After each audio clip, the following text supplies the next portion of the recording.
Hey guys, welcome to Education Hub. So guys, today we are going to start new chapter from class 12th chemistry, and the chapter is Introduction to Electrochemistry. So in this video we will be talking about some basic terms which are given in this chapter, right? So let's begin with the video guys. So guys, new topic is going to be started from today, and as I told you, your topic is electrochemistry, right? Electrochemistry is very important topic, guys, because it comprises of your few things which are further also needed to be clearly understand in your upcoming chapters, right? So let's see. So basically, first question arises: what is your electrochemistry, right? So electrochemistry is a branch of chemistry which deals with the study of production of electricity from energy released during spontaneous reactions and the use of chemical energy to bring about non-spontaneous chemical transformation.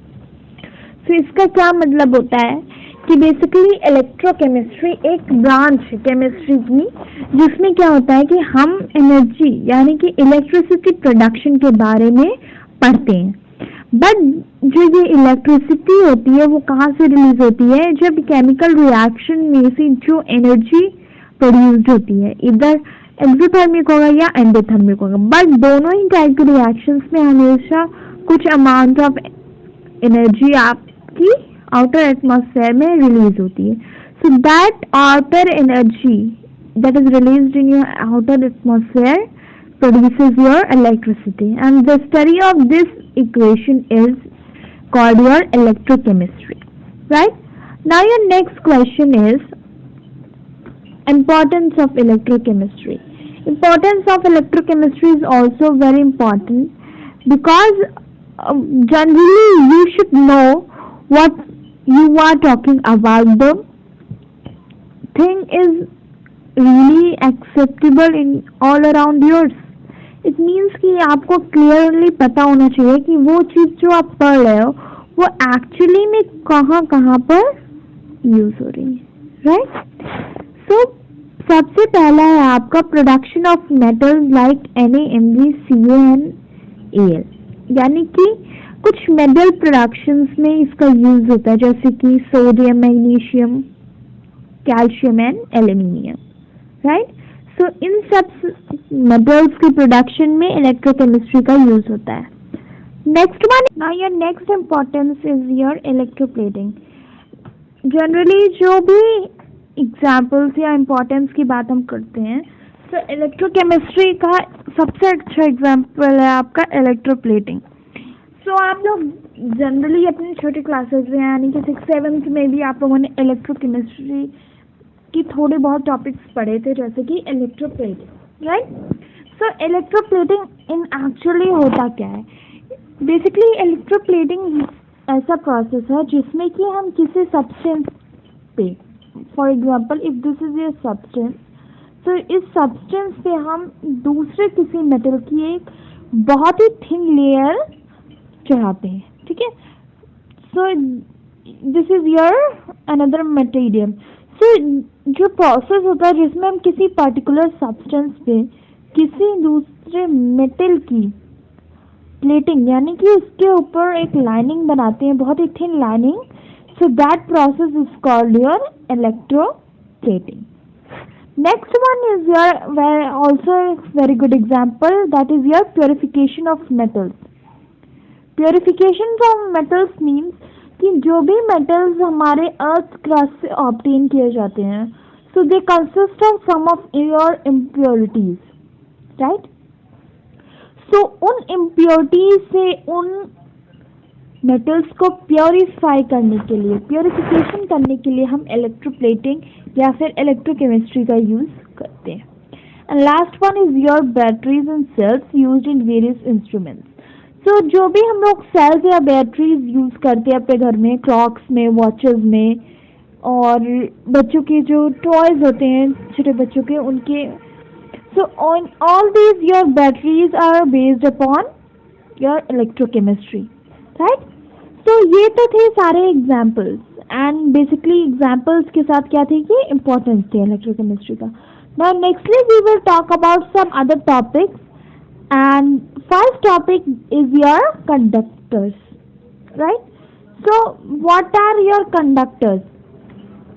बहुत ही general question है and I hope everybody is knowing the answer of the question. Right. Substance that allows electricity current to pass through itself is known as your conductors. यानी कि ऐसे metals या फिर ऐसे substances जो आपके क्या करते हैं, इलेक्ट्रिक करंट यानी कि इलेक्ट्रिसिटी को अपने थ्रू पास करने देते हैं. एंड एग्जाम्पल अगर आप देखोगे तो ऑलमोस्ट सारे मेटल्स इलेक्ट्रिक कंडक्टेंस को प्रेफर करते हैं. बट ग्रेफाइट जो नॉन मेटल है, it is your perfect conductor. यानी कि ग्रेफाइट ही ऐसा सब्सटेंस है जिसमें सबसे ज़्यादा कंडक्शन होता है हीट एंड इलेक्ट्रिसिटी का. Right.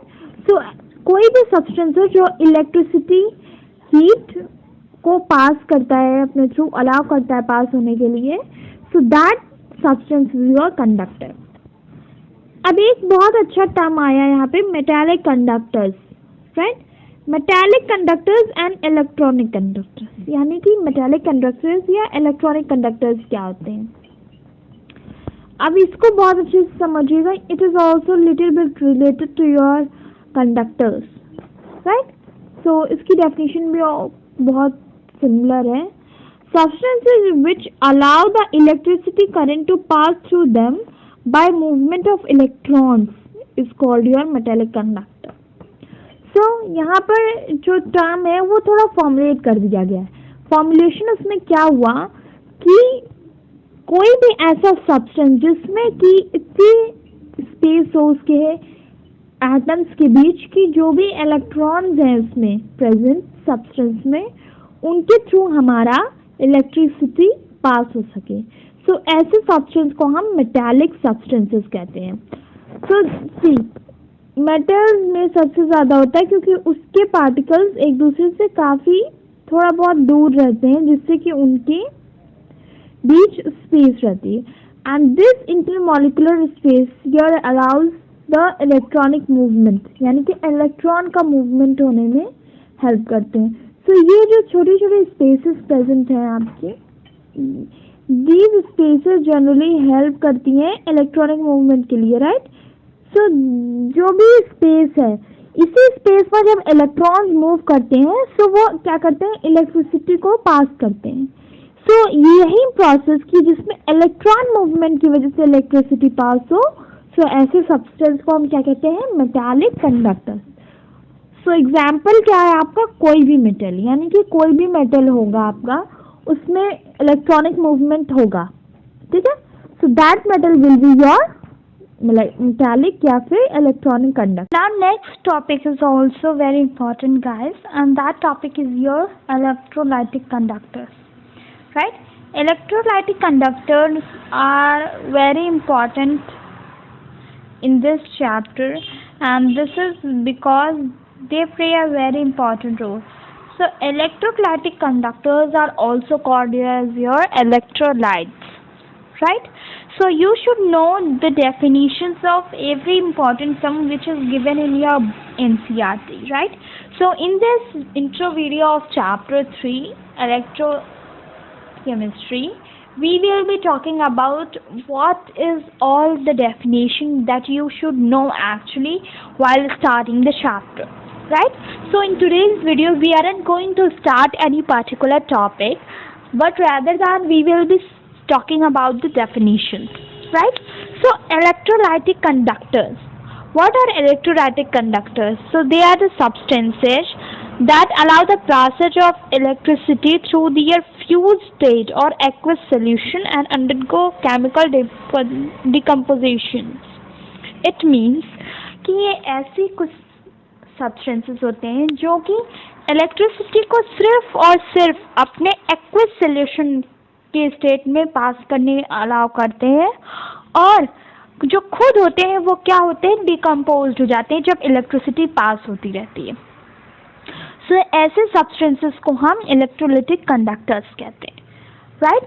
So you got I guess. right? Once again we will understand.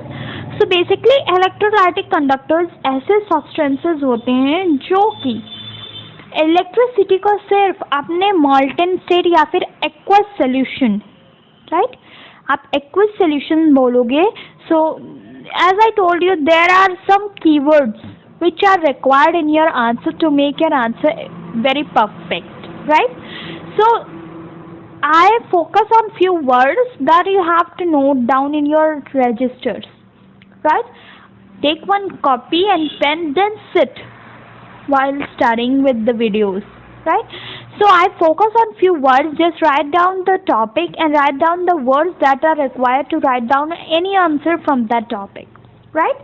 So similarly here few words are there like electricity passage and aqueous solution or fused state, chemical decomposition. So ये तीन है. So what you will write in the answer अगर आपसे कोई पूछ रहा है कि इलेक्ट्रोलाइटिक कंडक्टर्स क्या होते हैं, so आपको लिखना है कि ऐसे सब्सटेंसेस जो कि इलेक्ट्रिसिटी पैसेज अलाउ करते हैं सिर्फ अपने एक्वस सोल्यूशन में और सेल्फ यानी कि खुद क्या होते हैं डिकम्पोज हो जाते हैं जब इलेक्ट्रिसिटी पास कर रही होती है. सो ऐसे सब्सटेंसेस को हम क्या कहते हैं, इलेक्ट्रोलाइटिक कंडक्टर्स, राइट. सो ये कुछ टर्म्स थे जो कि बहुत इंपॉर्टेंट थे before starting your chapter that you should know, right. So आगे फर्दर हम कुछ स्पेशल टर्म्स भी यूज़ करेंगे जो कि इस चैप्टर से रिलेटेड, जैसे electrolytic cells, right. So electrolytic cells also very important in this chapter, right? But before starting with those topics, हम सबसे पहले क्या देखेंगे, हम देखने वाले हैं types of electrolytes, यानी कि किस टाइप के इलेक्ट्रोलाइट्स होते हैं. Always there are two types of every factor, either human life और आप जो चीज़ पढ़ रहे हो उसमें हमेशा पॉजिटिव एंड नेगेटिव फेज होता है, राइट. सिमिलरली यहाँ पे इलेक्ट्रोलाइट्स के कुछ टाइप्स हैं. बेसिकली जनरली टू टाइप्स होते हैं. पहला टाइप क्या है, let's see that. First type is your strong electrolytes. Strong electrolytes हैं कि यानी कि जो कम्प्लीटली डिसोसिएट हो जाते हैं या फिर एनायंस हो जाते हैं किसमें, आयंस में. सो ऐसे इलेक्ट्रोलाइट्स को हम क्या कहते हैं, स्ट्रॉन्ग इलेक्ट्रोलाइट. यानी कि जब इलेक्ट्रिसिटी पास हो रही होती है एक्वस सॉल्यूशन में उन सब्सटेंसेस की, so they completely get converted into ions, यानी कि कंपाउंड से ये आयन में कन्वर्ट हो जाते हैं. तो ऐसी सब्सटेंसेस जो कि कंप्लीट आयनाइजेशन कर रहे हैं, right. So that complete ionisation वाले सब्सटेंसेस को हम क्या कहेंगे, strong electrolytes. So here if you example your HCl NaOH K2SO4 यानी कि पोटेशियम सल्फेट, राइट. सो ये सारी जितने एग्जाम्पल्स हैं वो क्या होते हैं, स्ट्रॉन्ग इलेक्ट्रोलाइट्स, यानी कि कम्प्लीटली डिसोसिएट हो जाते हैं किसमें, आयंस में. So next is your weak electrolytes. Similarly weak electrolytes partially यानी कि पार्शियली डिसोसिएट करते हैं, इस वजह से नो वीक कहा जाता है. So your few examples are there, acetic acid, your H2CO3, NH4OHH2S, right. So all these compounds are your partially dissociation when they are used as an electrolyte for transferring the electricity. So ये तो था कुछ आपके basic terms, right. So that's all guys. Thank you so much for watching. Please do like, share and subscribe. Bye bye.